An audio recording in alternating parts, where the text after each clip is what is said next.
अब हम क्रिकेट के सबसे बड़े सेलिब्रेशन को विटनेस करने से सिर्फ एक मैच दूर हैं, सिर्फ एक मैच, क्योंकि आरसीबी एक तूफान की तरह इस मैच के फाइनल्स तक पहुंच चुकी है। पूरे 9 साल का इंतजार, क्योंकि पिछली बार जब आरसीबी फाइनल्स तक गई थी वो साल 2016 था। उस साल तो आरसीबी को एचआरएस की वजह से ट्रॉफी नहीं मिली थी, लेकिन इस साल आरसीबी के लिए चीजें थोड़ी अलग लग रही हैं। आरसीबी ने कल जिस तरह से पंजाब किंग्स की टीम को 101 रन पे रोक दिया, उसे देखकर ऐसा लग रहा था कि अब आरसीबी के सामने चाहे जो अपोनेंट टीम आ जाए, वो आरसीबी को ट्रॉफी उठाने से नहीं रोक सकते, क्योंकि कोहली का वो लंबा इंतजार जिसे पूरा करने के लिए पूरी आरसीबी टीम अपनी जान लगा रही है। एक तरफ तो मैच में आरसीबी ही जीती, लेकिन दूसरी तरफ पंजाब जो पिछले कितने मैचेस से डोमिनेट करते आ रही थी, लेकिन कल इनके अप्रोच में लूप होल्स दिख गए। देखो, अगर शशांक सिंह के डिफेंस में बात करो तो उन्होंने सिर्फ यही कहा था कि टेबल के टॉप 2 पर पंजाब किंग्स रहेगी। फाइनल्स में जाने की बात नहीं हुई थी। तो आइए इस वीडियो में देखते हैं कि 29 मई 2025 को आरसीबी वर्सेस पंजाब के इस मैच में क्या क्या हुआ। तो ये क्वालिफायर 1 मैच था पंजाब के होम ग्राउंड में। एक तरफ जहां लग रहा था कि पंजाब किंग्स ये मैच इजीली जीत जाएगी क्योंकि उनके पास होम एडवांटेज है, वहीं दूसरी तरफ आरसीबी थी जो इस सीजन में अवे मैचेस तो खास करके जीतती आ रही थी। पिछले 7 अवे मैचेस जीतकर उन्होंने आईपीएल का एक नया रिकॉर्ड बना लिया था। तो इस मैच में कॉन्टेस्ट पंजाब की तरफ जाएगा या फिर आरसीबी की तरफ, ये तो शुरू में कोई नहीं कह सकता था। लेकिन हाँ, कल के मैच में रजत पाटीदार कैप्टन के रूप में अपने टीम में वापस आए, क्योंकि पिछले कुछ मैचेस में जितेश शर्मा उनकी जगह कैप्टनसी कर रहे थे और जितेश शर्मा की कैप्टनसी थोड़ी 19-20 लग रही थी। लेकिन जब पाटीदार के हाथ में कैप्टनसी आई तो आरसीबी फैंस को काफी कॉन्फिडेंस मिला।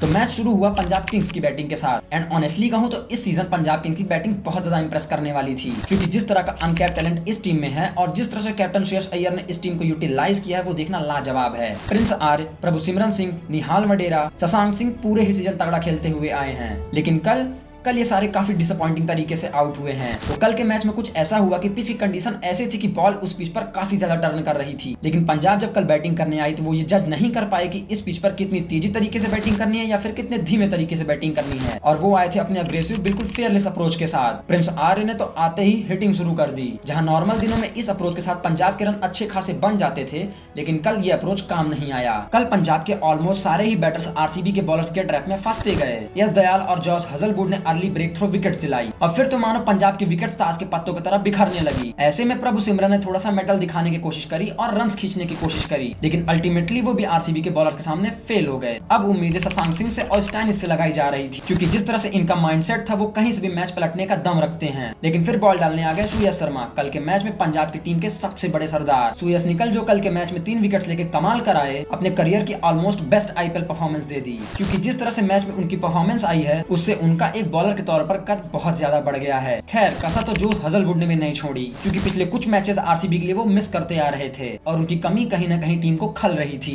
लेकिन कल हजलवुड ने इंपॉर्टेंस विकेट लेके जो अपना इंपैक्ट दिखाया वो देखकर पता चल रहा था कि भाई इस टीम के सामने जो भी टीम फाइनल में भिड़ेगी उसके लिए जोश हजलवुड एक अलग सरदर्द बनेंगे। कल के मैच में हमने कहीं ना कहीं ये देख लिया है कि अब तक पंजाब किंग्स जो दूसरी टीम के लिए मिस्ट्री बनी हुई थी, जहां कोई भी टीम उन्हें डिकोड नहीं कर पा रही थी, वहीं कल हमें चीजें थोड़ी अलग दिखी, बल्कि इनएक्सपीरियंस जैसे लग रही थी। मतलब इस टीम में वो एक्सपीरियंस लैक करता हुआ दिख रहा था जो बड़े मैचेस के लिए चाहिए होता है, क्योंकि बड़े मैचेस में ऐसा चाहिए होता है कि 1-2 प्लेयर्स आ जाए तो इनिंग्स को एंकर कर सके और इनिंग के पेस को डिकोड कर सके। बट कल के मैच में पंजाब के लिए ऐसा कोई नहीं था। स्टैनिस और श्रेयस अय्यर ने वो एंकर बनने की कोशिश जरूर की थी, लेकिन कहीं ना कहीं वो भी फेल हो गए। खैर, पंजाब किंग्स चोक करते हुए सिर्फ 101 रन ही बना पाई। अब बारी थी आरसीबी की बैटिंग की। आरसीबी के लिए बैटिंग उतरे फिल सॉल्ट और विराट कोहली, जो कि ऑलरेडी कॉन्फिडेंट थे कि ये मैच जीता हुआ है, और इसी कॉन्फिडेंस अंदाज के साथ दोनों ने बैटिंग करनी शुरू करी। लेकिन फिर कोहली सिर्फ 12 रन बनाकर वैसे आउट हुए जैसे वो बीजेटी में आउट होते थे, तो पंजाब के पास कहीं ना कहीं वो मौका बना कि वो आरसीबी के ऊपर प्रेशर बना सकती है। और यहीं पर कायल मिजेसन ने डाला अपना वो मिडन ओवर जहां मयंक अग्रवाल उनकी बॉल को रीड ही नहीं कर पाए। लास्ट बॉल पर मयंक अग्रवाल को आउट भी दे दिया गया था,